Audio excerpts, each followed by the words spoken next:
In this video, we're going to discuss understanding IP routing, or as the outline says, how do routers work? Now, so far up to this point in the ICND 1 course, we have focused on LAN connections, which are all layer 2 connections. I send a frame out on layer 2. It has a source and destination MAC address. The switch knows which MAC address is which and sends it out the correct port. Pretty simple, pretty straightforward. However, let's expand our horizons a little bit and look beyond our local network and out to a wide area network, or perhaps out to the internet. And to do this, we'll have to explore the functions of routers and how routers work.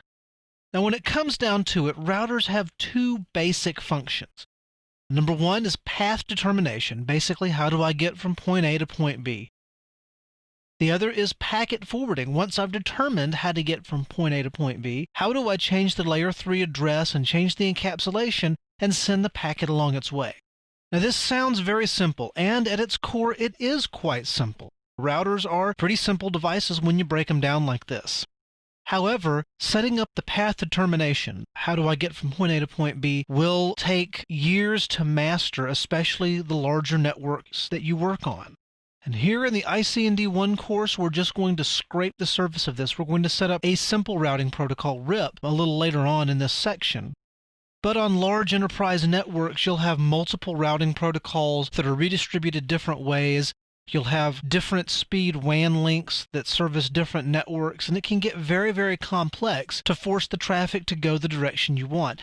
And that's not even getting into failovers and redundancies and so on and so forth. So, how does a router accomplish its path determination functions?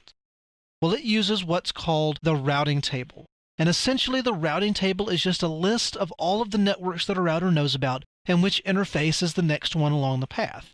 Now, for most of the labs we're going to do in ICND 1, the routing table will be very simple because most of our routers will only have two interfaces on it. One for the LAN and one for our WAN interface. And so the routing table will simply know, here's all of the networks that I know about, and they all go out this serial interface or out this Ethernet interface or whatever interface we have set up. However, again, in the real world, you could have routers with multiple interfaces, multiple interface speeds, multiple interface types, and it's up to you to engineer which direction the traffic will go.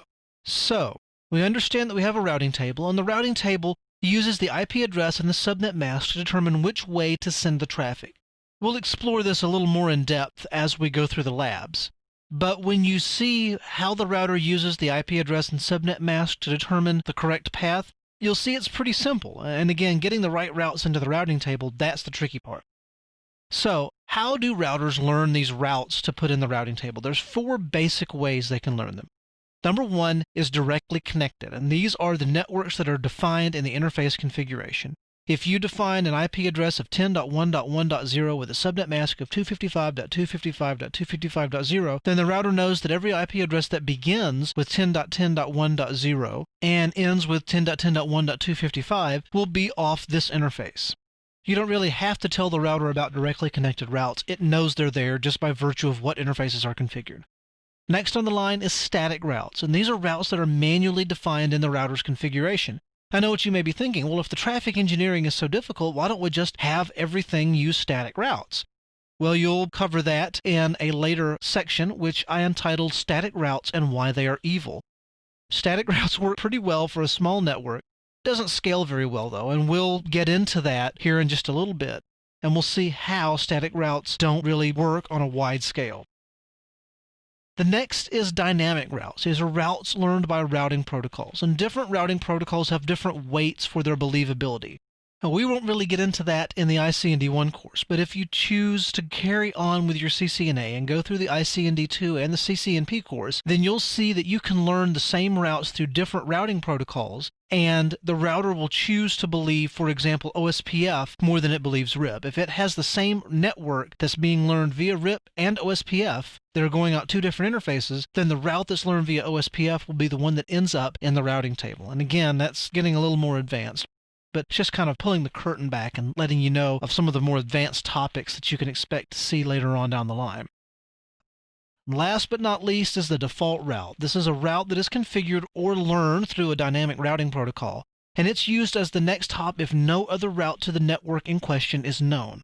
If you look at the routing table on a router, it will actually tell you the gateway of last resort is A.B.C.D, or whatever that IP address happens to be. And that's what it's actually called, the gateway of last resort. If it's not directly connected, if I don't know it through a static route, if it's not learned via dynamic route, I'll just give it to this guy, and he knows how to get it along its path. So it's kind of a sample of what you're looking at here. Let's say we have these two lovely computers and they want to communicate. So they are connected to a LAN, which is directly connected to a router at each location. And these routers are connected to other routers, and those routers are connected to other routers. You can basically simulate the internet or a wide area network using all of this mess of routers here in the middle. So let's say that host A wants to send IP traffic to host B over here. So host A has a default route configured in his local host routing table that says, send everything to this guy. This guy here is connected to two other routers. Now you may think, well, it's connected to two routers. You just send half the traffic out this and half the traffic out here, and it'll eventually get there across the internet.